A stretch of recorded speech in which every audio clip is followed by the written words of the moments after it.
बात आपसे करना चाहता हूं और मेरा पहला प्रश्न है आपके लिए कि भागवत जी कह रहे हैं कि कानून की पालना सबको करनी चाहिए, लेकिन अगर कोई कानून ऐसा आए जो असमानता उत्पन्न कर रहा हो, जिसको लेकर एक वर्ग विशेष में बेहद नाराजगी का भाव हो और वो उस कानून को बदलने की मांग कर रहा हो, तब इस परिस्थिति में आरएसएस को अपनी भूमिका का निर्वहन में क्या करना चाहिए? कानून की पालना या कुछ और? देखिए, मोहन भागवत जी ने जहाँ कानून पालन करना चाहिए कहा, वहीं तुरंत उन्होंने ये भी कहा उसी के पीछे कि यदि उसमें किसी परिवर्तन की आवश्यकता है तो परिवर्तन का विधान है, जिन्होंने कानून बनाया है उसे बदल भी सकते हैं। यदि उसे समाज खड़ा है, असंतुष्ट है। जहाँ तक संघ की बात है तो संघ कहता है कि भूल कर भी मुख में जाति पंथ की न बात हो, संगठन गढ़े चलो, सुपंथ पर बढ़े चलो, भला हो जिसमें देश का वो काम सब किए चलो। अरे आप अपना गढ़े ले रहे हो, अपना कड़े ले रहे हो और यहाँ समाज बटा जा रहा है। आप कह रहे हो ये भी सही है, वो भी सही है। समाज मान लो तो भी ठीक बात है और न मानो तो भी ठीक बात है। समाज तो बटा हुआ है, तभी तो संघ एक करने का प्रयास कर रहा है। एकता ही एकमात्र उपाय है जिससे कि हम आगे बढ़ सकते हैं। ये किसको एक करने के लिए लाए हो? ये तो बांटने के लिए लाए हो। अब देखिए, इसमें 3 प्रश्न होते हैं। आपकी क्या धारणा है यूजीसी पर, ये पहले बताओ। उसमें 3 धारणाएं हैं।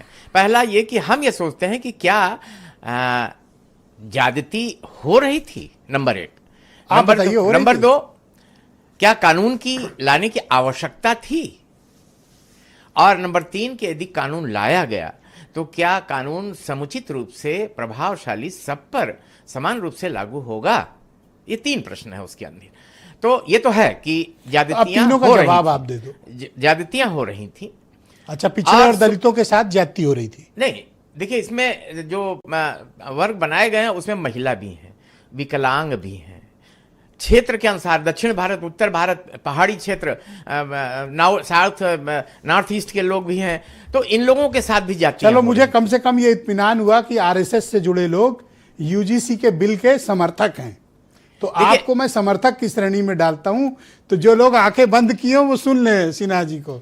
देखिए, ऐसा है कि मैं समाज का समर्थक हूं और जो किस समाज का? कानून व्यवस्था बनी रहे इसका समर्थक हूं। किसी के साथ भेदभाव नहीं होना चाहिए, किसी को के साथ अन्याय नहीं होना चाहिए। तो आप बताओ ना सिन्हा जी, किसके साथ भेदभाव हो रहा था, किसके साथ अन्याय?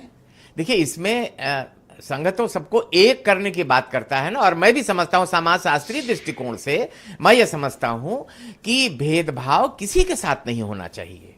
यदि इसमें हम इतने 100 वर्षों से लगे रहे कि जाति पंथ खत्म हो, मगर यदि किसी कानून से, किसी चीज से अगर जाति पंथ की बात उठती है तो हमें अच्छा थोड़ी लगता है। हम तो ये आप क्या चाहते हो कि यूजीसी का ये बिल के नियम बदलें या वापिस हो, या आप चाहते हो कि इसको लागू किया जाए? ये तो जो प्रभावित लोग हैं वो तय करेंगे ना कि इसमें हमें सूट कर रहा है कि नहीं कर रहा है। तो अपर कास्ट तो कह रहा है हमें सूट नहीं कर रहा है। आप बताओ। नहीं, अपर कास्ट और जो दूसरे 6 वर्ग बांटे गए हैं उस कानून में, ये सभी एक ही नाव को खे रहे हैं। और सब में सामंजस्य होना चाहिए, सब में सद्भावना होनी चाहिए और सभी में दृष्टि होनी चाहिए कि हम सब एक हैं। मैं तो आपको बधाई देता हूं कि कम से कम आपने बोल्डली ये बात कही तो कि आप यूजीसी के समर्थक हैं। नहीं, मैंने ये बात बहुत गलत फहमी लोग पाल के बैठे थे कि कानून का पालन सबको करना चाहिए, ये भागवत जी ने कहा। बहुत सही बात आपने और यदि इसमें बदलाव की आवश्यकता है तो बदलाव का एक तरीका है। मैं तो आपके साथ हूं इस मामले में। आपने जो स्टैंड लिया यही स्टैंड सही होना चाहिए, ठीक है ना? अरे आप एंकर हैं, आप जो है निश्चित रूप से दिशा देंगे तभी तो आगे बढ़ेगा। हम तो आपकी दिशा वाली बात कर रहे हैं ना। नहीं, हमारी दिशा तो स्पष्ट है कि भूल करके मुख में जाति पंथ की न बात हो। ये समाज तो मतलब पंडित ठाकुर ये बात समझ के कि आरएसएस यूजीसी बिल के सपोर्ट में, करेक्ट? इस समय ये जानबूझ के ये विषय उठा करके मैं समझता हूं कि और विभेद ही बढ़ेगा। आपने बहुत सही किया, आपने सुनील सिंह साजन का मुंह बंद कर दिया। अब वो किस मुंह से आपको जवाब देंगे? मैं तो उनकी चिंता में बैठा हुआ हूं, मैं उनको सीधे बुला लेता हूं। सुनील जी, आपका स्वागत।